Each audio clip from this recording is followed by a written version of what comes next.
இனிய தமிழ் நமது நேயர்களே, அனைவருக்கும் இனிய காலை வணக்கங்கள். சத்யசாயி என்ற ஒரு ஆந்திராவிலே ஒரு சுவாமிகள் இருந்தார். அதே மாதிரி மகாராஷ்டிராவிலே ஷீரடி சாய்பாபா என்று ஒருவர் இருந்தார். எனக்கெல்லாம் என்ன ஒரு ஆச்சரியம் என்றால், எங்கள் ஊரிலே எங்களுடைய குடும்ப நண்பர் திரு பெருமாள் என்று ஒருவர் இருந்தார்.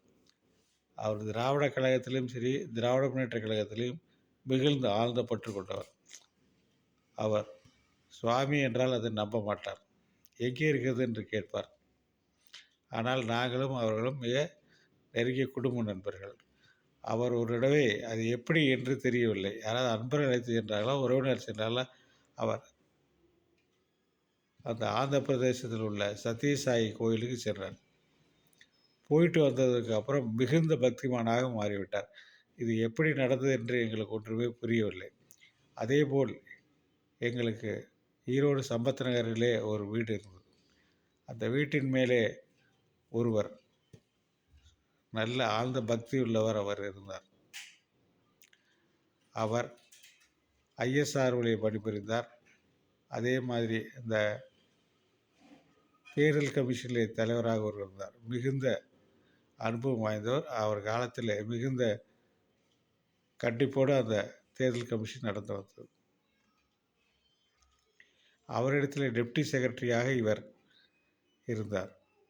எங்களுடைய மேல் மாடியில் இருந்த குடும்ப நண்பர். அடுத்ததாக பெங்களூரில் அவர்கள் ஐஎஸ்ஆர்ஓவிலே பணியாற்றி கொண்டிருந்தார். அப்பொழுது அவருடைய வீடானது அந்த ஒயிட்ஃபீல்டு அருகே இருக்கும். எனவே தினந்தோறும் அவர் அங்கு சென்று அந்த சாயை வணங்கிவிட்டு வருவார்கள். அதே மாதிரி அவர்கள் வணங்கி வரும் பொழுது அவருடைய மனைவிக்கு கால் நடக்க முடியாமல் ஒரு வாதம் நோய் கண்டது. அவர்களும் எல்லா விதத்திலும் அவர்கள் ஷீரடி சாய்பாபாவாக இருந்தாலும் சத்ய சாய்பாபா இருந்தாலும் இரண்டு இடத்திலே பக்தி வைத்திருந்தார்கள். ஒரு தடவை இவர் சென்று அந்த சத்ய சாய்பாபா வணங்கிட்டு காரிலே வரும் பொழுது வீட்டுக்கு வந்தவுடன் அவருடைய மனைவியார் தானாகவே இறங்கி நடந்து போய்விட்டார். இது எல்லோருக்கும் பெரிய மிராக்கிள், ஆச்சரியமாக இருந்தது. எப்படி இவர் இறங்கி நடந்து போக முடிந்தது, இறைவனுடைய ஒரு ஆசையினால என்றெல்லாம் நினைத்து கொண்டிருந்தோம். அவருடைய வீட்டிலே பார்த்தோம்னால் பல டாக்டர்கள், பல நல்ல வசதியானவர்கள்லாம் பார்க்கும் பொழுது அவருடைய வீட்டிலே அந்த படத்திலே இருந்து விபூதி கொட்டும் என்று சொல்வார்கள். அப்படி இருந்த ஒரு கடவுள் மேல் பக்தி கொண்டிருந்த, ஷீரடி சாய் மேல் பக்தி கொண்டிருந்த அவர்களெல்லாம் அவர் வீட்டுக்கே நேரடியாக வருவார்கள் என்றெல்லாம் அவருடைய பக்தர்கள் சொல்லிக் கொண்டிருந்தார்கள். நாங்கள் அங்கே செல்லும்போது வியாழக்கிழமை எல்லாம் நிறைய பேர் ஆரஞ்சு, பழங்கள், பூக்கள் எல்லாம் கொண்டு வந்து வைப்பார்கள். எல்லோருக்கும் கண்கண்ட தெய்வமாக அவர் விலகி கொண்டிருந்தார். அப்படி விலகி கொண்டிருந்த ஒரு இடத்திலே இந்த அதிசயம் எப்படிங்கிறது எல்லாம் எல்லோரும் பார்க்க ஆரம்பித்தனாலே கல்லூரியில் படித்தவர்கள், மாணவர்கள், இளைஞர்கள் எல்லோருமே அவர்கள் வீட்டுக்கு அங்கே வர ஆரம்பித்தார்கள்.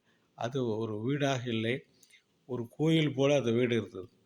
அப்படிப்பட்ட இடத்திலே நாங்கள் பழைய அங்கே இருந்தது எங்களுக்கெல்லாம் மிகவும் ஒரு அருமையான நினைவாக இருந்தது. இப்படி இறைவனை நம்புகின்ற அவர் சொல்லுவது எல்லாம் ஒரே ஒரு வார்த்தை தான் சொல்வார்கள், எதற்குமே நாம் காத்திருக்க வேண்டும், எதற்குமே பொறுமை வேண்டும் என்று சொல்வார்கள். இதுதான் ஷீரடி சத்ய பாபாவும் அவர்கள் சொல்வது.